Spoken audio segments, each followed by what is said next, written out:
So finally আজকে much awaited মানে ২০২৫ এর মাচ অ্যাওয়েটেড একটা মুভি যেটা হলো 'প্রজাপতি 2' যার আগের মুভিটা ব্লকবাস্টার ছিল এবং এই মুভিটা নিয়েও একটা ব্যাপক ক্রেজ আছে, ব্যাপক হাইপড আছে। সো মুভিটার ট্রেলার আজকে বাই 2 PM বেরিয়েছে। তো কেমন লাগলো? So first of all teaser দেখে আমি রিঅ্যাকশন বা রিভিউ কিছু করতে উঠতে পারিনি। কেননা অনেক কাজকর্ম ছিল ইউনিভার্সিটি রিগার্ডিং আমি যেখানে কাজ করি। সো সেই বিষয়ে আমি কিছু বলে উঠতে পারিনি। কিন্তু ট্রেলারটা আমার কেমন লাগলো? সো ট্রেলারটা কিন্তু এক কথায় অনেক গল্প বলে দিল, কিন্তু কিছু গল্প লুকিয়ে রেখেছে এবং ট্রেলারটা দুর্দান্ত হয়েছে। হ্যাঁ, ট্রেলারের ১ম এ যেগুলো দেখানো হয়েছে সেটা হয়তো টিজারে অনেকে দেখে অ্যাসাম্পশন ও করে নিয়েছিল যে এরকম গল্প হতে পারে। কিন্তু ট্রেলার দেখে যেই টিজারের একটা হাইপ ছিল সেটা আরো দ্বিগুণ হয়ে গেছে এবং বিশেষ করে এই মুভির যে গানগুলো আছে, এই মুভির যে মানে কি বলবো বিজিএম গুলো আছে, যেটা আমরা ট্রেলারে হালকা পাতলা শুনতে পাচ্ছি, সেগুলো কিন্তু দারুণ। এবং যদি গল্পটা একটু করে বলা যায় যেটা ট্রেলার দেখে আমার অ্যাসাম্পশন হচ্ছে যে দেব যে কিনা কলকাতায় থেকে এই ফুড রিগার্ডিং কোনো পড়াশোনা করবে এবং সেই সূত্রেই তার সাথে ইদিকার দেখা হবে এবং মিঠুন চক্রবর্তী এখানে দেবের বাবার রোল প্লে করছেন, সেটা সবাই বুঝতে পেরে গেছো।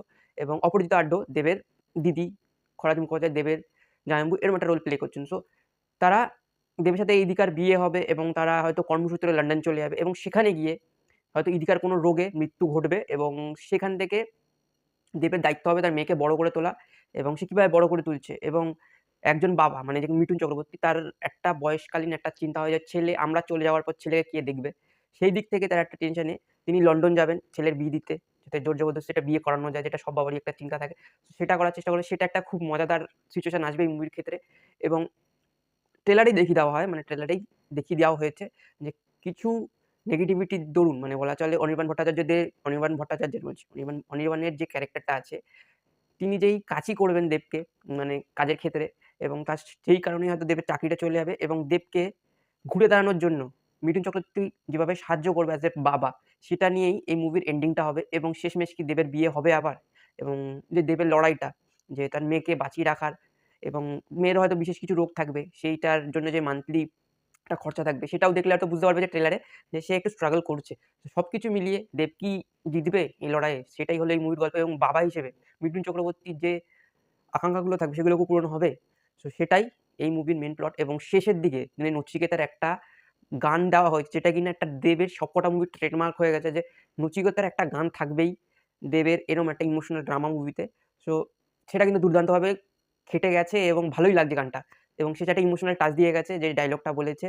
সো ট্রেলার কিন্তু আমার দুর্দান্ত লেগেছে এবং আশা করছি মুভিটা কিন্তু আরেকটা ব্লকবাস্টার এর দিকে যাচ্ছে এবং ব্যাটে বলে যদি কানেক্ট হয়ে যায় এই মুভি কিন্তু আটকানো খুব চাপের আছে যেকোনো বাংলা সিনেমার ক্ষেত্রে এবং আমি মনে করছি, এটা আমার ভুলও হতে পারে, ঠিক আছে? যে মুভিটার ক্ষেত্রে কিন্তু একটু কাঁচি হতে পারে। কাঁচি মানে ইন দ্যা সেন্স হল সংখ্যা কম দেওয়ার চেষ্টা হতে পারে। কেননা ২৫ ডিসেম্বরই একটা বই বেরোচ্ছে যেটা হলো 'লব গৌরাঙ্গের নাম রে' যেটা আরেকজন বড় প্রোডাকশন হাউস এসবিএফএস সিনেমা যার হাতেই হল ডিস্ট্রিবিউশন রয়েছে। সে নিশ্চয়ই নিজের মুভিটাকে আগে বেশি হল দেবে এবং তারপরে আসছে সুরিন্দার ফিল্মসের মিতিন মাসি, যেটা অরিন্দম শীলের সিনেমা। সেও একটা বড় হল সংখ্যা নেওয়ার চেষ্টা করবে এবং তারপর দেবের 'প্রজাপতি 2' এবং ২৫ ডিসেম্বরই আসছে আরেকটা হিন্দি সিনেমা যেটা হলো গিয়ে 'তু মেরি मैं तेरा मैं तेरी तू मेरा' এরকম একটা কিছু ভুলভাল নাম।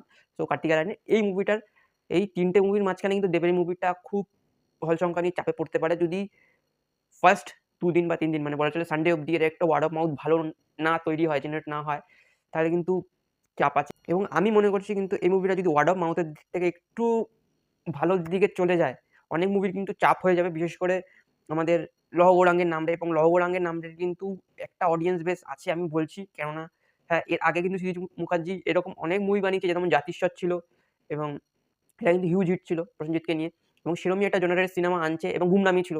'জাতিস্বর', 'গুমনামি' সেই সেম জনারেরই একটা সিনেমা আনছে 'লৌ গৌরাঙ্গের নাম রে' এবং মুভিটা কিন্তু একটা হিউজ অডিয়েন্স মানে ক্যাটার করতে পারবে এবং তারপরেই 'মিতিন মাসি'। 'মিতিন মাসি' কিন্তু একটা অডিয়েন্স আছে, কোয়েল মল্লিকের একটা অডিয়েন্স আছে এবং লড়াইটা কিন্তু ইজি হবে না এবং ধুরন্ধর চলছেই। ধুরন্ধর কিন্তু নিজের খেলা দেখিয়েই যাচ্ছে। সো আমি এইটুকু আশা করব যে ১ম ২-৩ দিন হল ভরিয়ে লোক এই মুভিটা দেখবে এবং অডিয়েন্সের একটা খুব ভালো রেসপন্স আসবে এবং তারপরে তো যা করার দেবদা করেই নেবে নিজেরটা, লড়াই নিজে লড়ে নেবে এবং এইটুকুই বলার। সো তোমাদের কেমন লাগলো ট্রেলারটা প্লিজ জানিও এবং কমেন্ট বক্সে জানিও প্লিজ। কেননা ফিডব্যাক আমিও চাই কি বলছি না কি বলছে। সো তোমাদের সাথে নেক্সট ভিডিওতে দেখা হচ্ছে ততক্ষণের জন্য গুড বাই। জয় হিন্দ, বন্দে মাতরম এবং এই ভিডিওতে আমি বলব না ভিডিওটা ভালো লাগলে লাইক, কমেন্ট, শেয়ার কিন্তু করে সেটা তোমাদের নিজস্ব মতামত। সো নেক্সট ভিডিওতে দেখা হচ্ছে ততক্ষণের জন্য গুড বাই।